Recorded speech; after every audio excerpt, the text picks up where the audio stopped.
ready for my arrival, worm. たとえ世界が全てを燃やそうとしても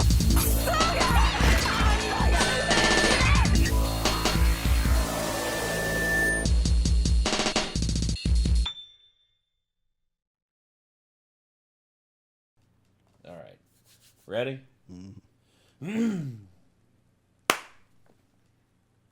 So we were sitting down here, like we always do, you know. This is kind of our place to sit whenever we're... Pardon me. Do you like the way the foam feels against your... I like the way the foam feels against my fingers. So... God dang it, Nick. What? We were sitting down here, then all of a sudden, I got a notification.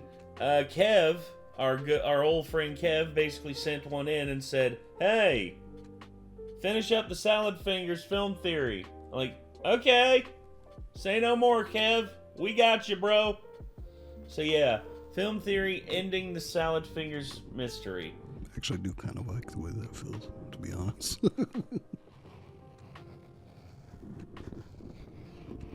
It's like right on the tip of your finger, like. Jesus Christ, what the fuck is this intro? I don't know. I don't know either. Salad fingers. Yeah. That's appropriate. Yeah, the weirdness is real. And Salad Fingers, I swear, dude, this internet the mystery of Salad Fingers is just one of those things. I think it's just okay if we never know 100% the truth. And that's fine. The only thing pointy down here is too big. I was gonna make it like take it another level further and actually shove something through my like loose part of my skin on my finger. With like, oh. I'm not gonna do that with something like the screwdriver. That's too big. Give me that screwdriver, dude. That's mine. Don't shove it through your finger. I'm not. Hold on. Ah! Sorry. I tried to make it look like I was shoving it in my ear. I think the angle was off slightly. Yeah, just like right there, like. Ah. Now I can't hear anything out of this ear. Okay, there we go. Sorry. I actually thought that I'd lost this for a second, but yeah.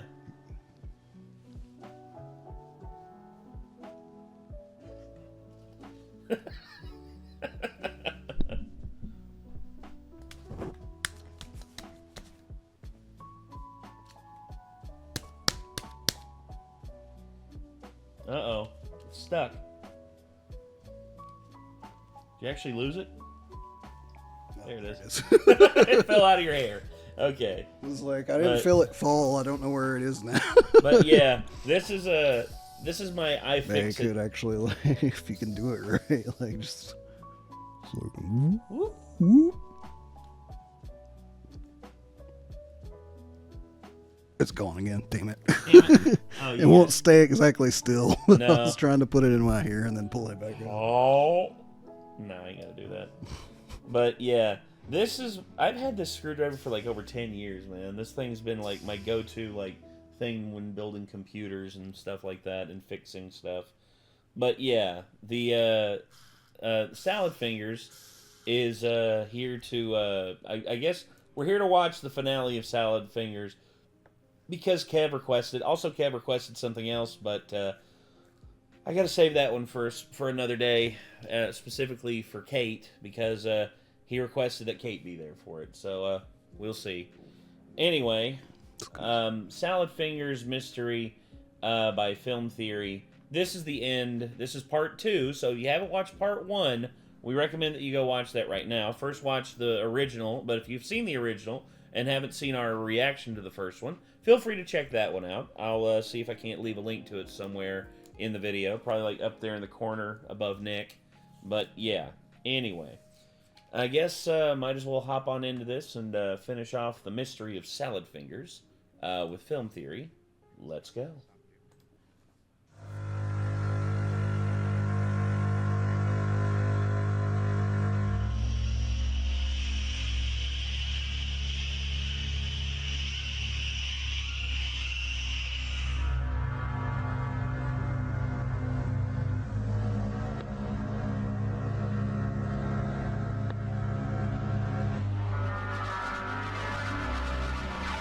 fighting is finally over, Salad Fingers. It's finally time. Pardon? Time for part 2 of your theory. Do it now. Do it now. Do it now.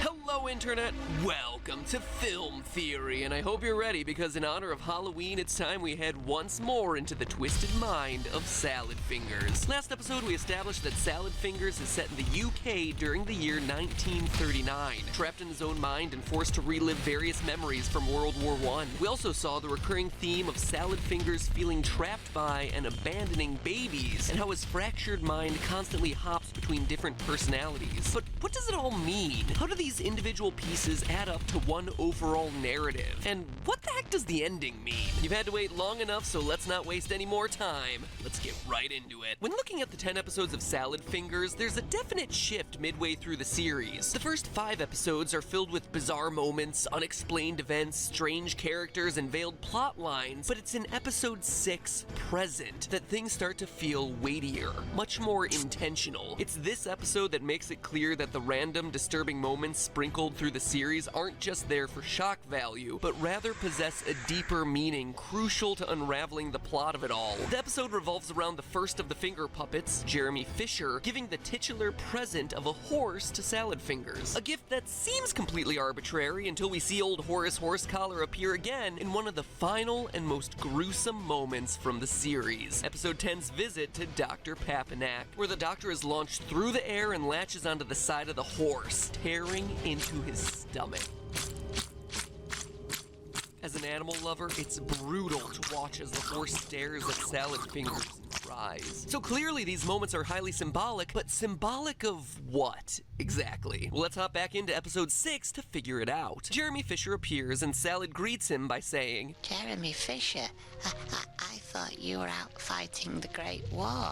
So apparently it's a surprise to see that Jeremy has returned home from the war so early. But this is a line that takes on a whole new tone just a few minutes later when, in the same episode, Salad repeats it again. Jeremy Fisher, I thought you were out fighting the Great War. Things have gotten serious in a hurry. But why is Salad Fingers suddenly so aggressive towards Jeremy? To truly understand that, we need to first piece together their conversation. And piece together is an accurate description because, believe it or not, the conversation happens in 2 chunks, separated out and removed from one another. One side of the conversation happens when Salad is out playing with Horace Horsecollar at the local toilets, and the second half is in the house directed at the finger puppets. What seems like 2 fragmented streams of thought, when spliced together, actually gives us one completed conversation between Jeremy and an angry father, both played by Salad Fingers' fractured mind. Here it is, properly laid out.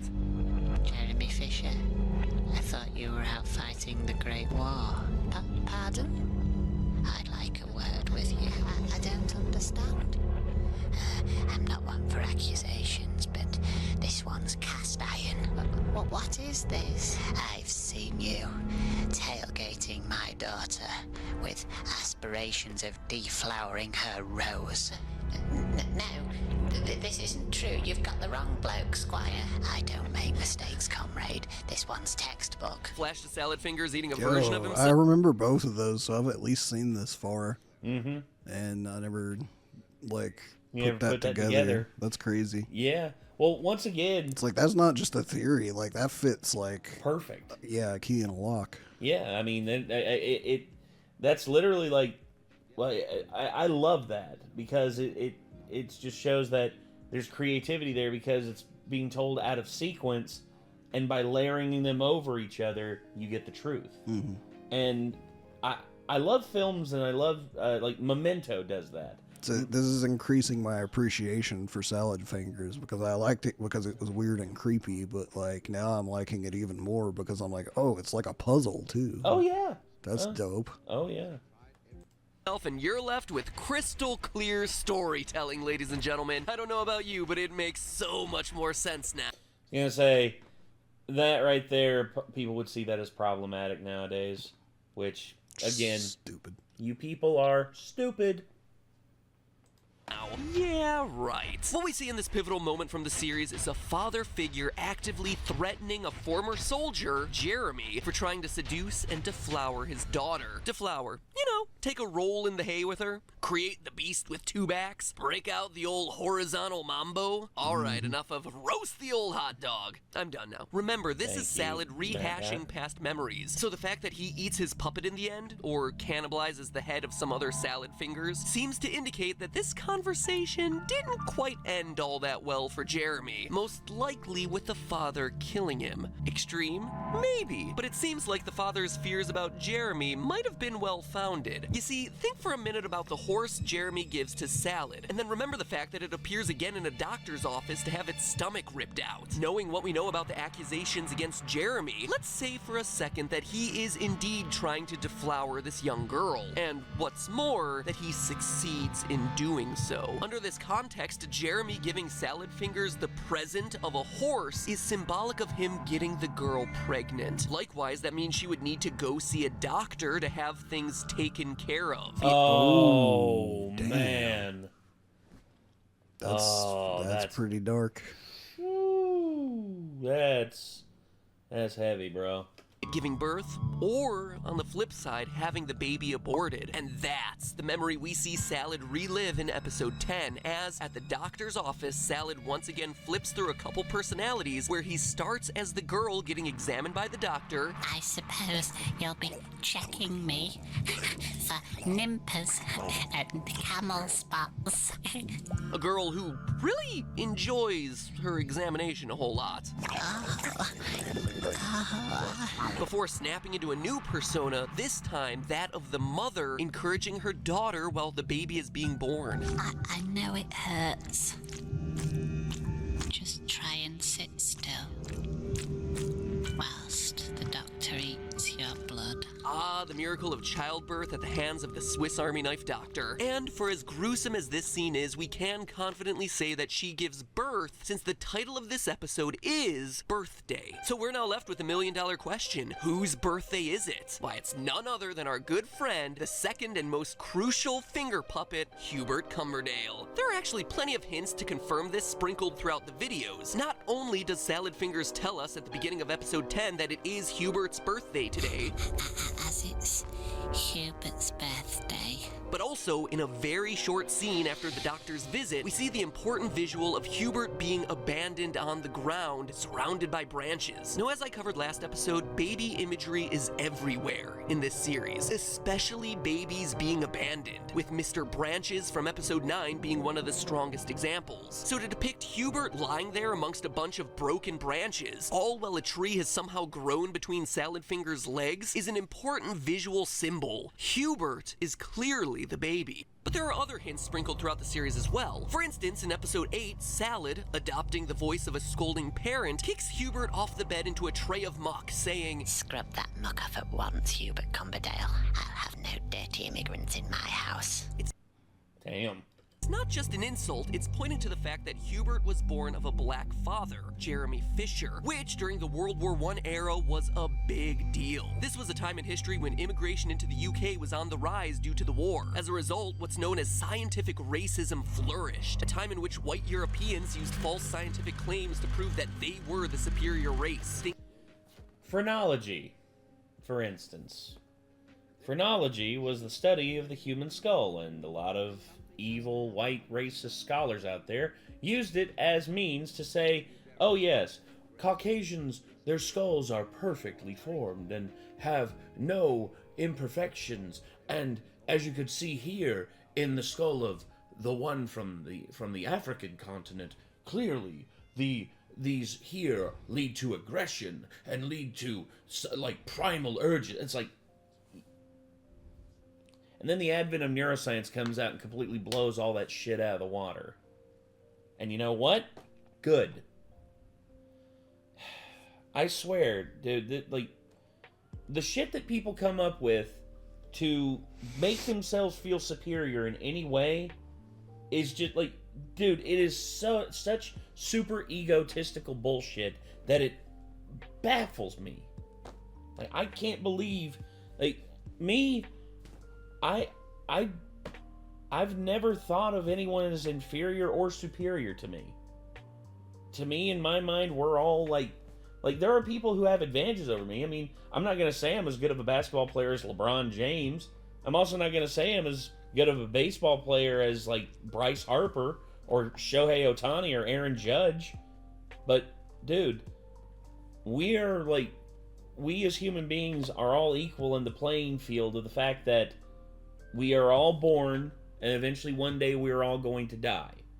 And everything in between is up to us, and we shouldn't be held back or prejudiced against because of skin color or anything like that. Period. And anyone who does that, and here's the thing, people who want to say like, oh well, you can't be racist against it. Yes, you can. Anyone out there who wants to claim that, you're a moron. Period. And you can try and justify it however you want. If you treat anyone differently because of the color of their skin, you're an asshat. And you don't, and there's no justification for you acting the way that you do. Anyway, sorry.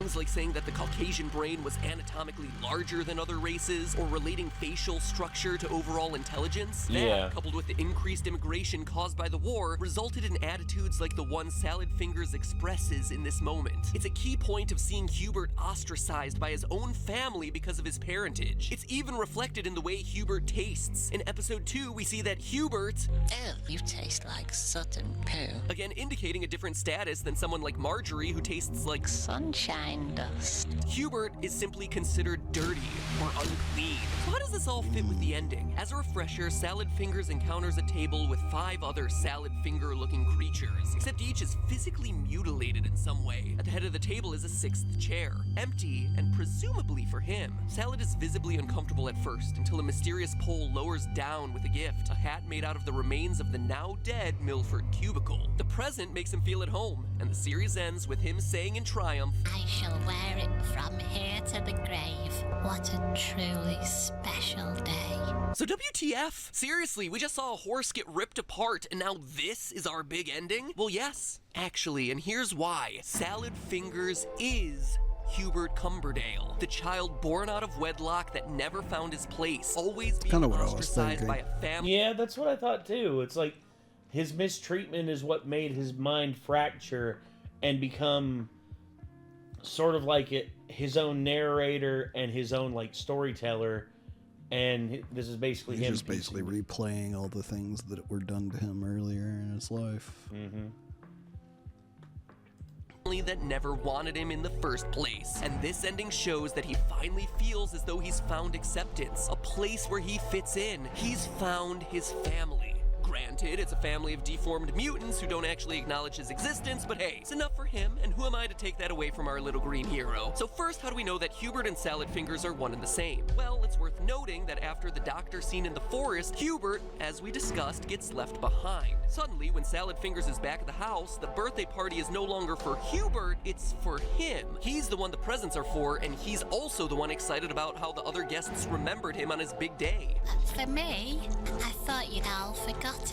It's also worth noting that randomly, Hubert is wearing a top hat in this episode. And what gift does Salad get at the very end of the video? A similar looking top hat. But it goes beyond that. The Hubert puppet is also the only one to be able to change forms, becoming black goo that burns to the touch. Unlike the other finger puppets, this one is supernatural, a construct of Salad Fingers' mind, unlike the other characters, which are more grounded in reality. Hubert is also seen the most, and is one that we see in life-size scale multiple times, even sharing Salad's own memories. But despite all of this, he also tends to only interact with Salad Fingers' true personality, none of the other characters that Salad Fingers hops between. Both Marjorie and Jeremy interact with other personalities, the angry father, the disappointed husband, but Hubert seems mostly connected to the true Salad Fingers. So if that's all the case, then it makes sense why this ending is so moving for Fingers. In episode 8, we see just how lonely he is, so much so that he keeps a memorial of hairs, 5 different hairs, each one a different shade and color.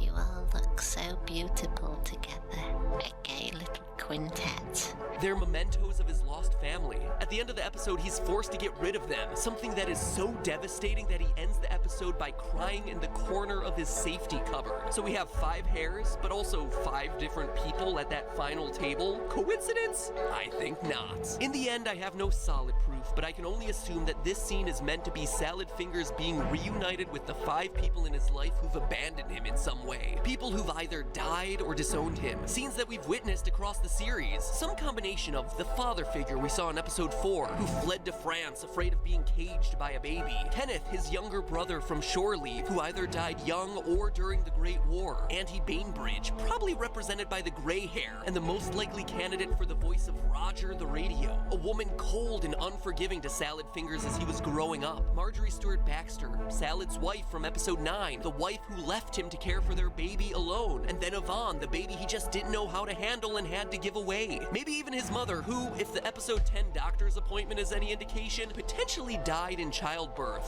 5 hairs and 5 lost loved ones. Run away, dead, or disappointed. Leaving Salad Fingers, should I say Hubert, alone in his made-up reality, stuck in time and trapped in his own unforgiving wasteland. That's why the final moment is so important. The platoon is all there, and the gift he's given is a hat. A friend hat, like the one he gave to Hubert back in episode 5.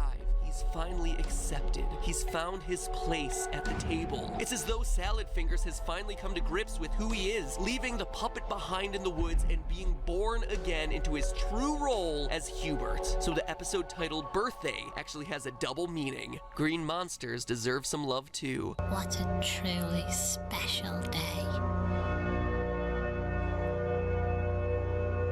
But hey, that's just a theory. A film theory. And cut. Oh, and full disclosure, I still have no idea what's the deal with Milford Cubicle or why it's his skin making the friend hat. Maybe it's just a remnant of the real world poking in. I don't know. I'm a theorist. I'm not a miracle worker. Fair enough. Bad Boy Halo is a person who... What the hell? It's a playlist. Quackity. Oh, God, quackity. Bye. Goodbye. Okay. Yeah, it's like, there's a lot of imagery in there that I would still like to know, like, if there's an actual meaning behind it and such. Mm-hmm. I would, too. I'd very much like to know. But, yeah, dude, this was... I mean, the Hubert Cumberdale reveal plus the conversation between Jeremy and the father... I mean, dude, that's just...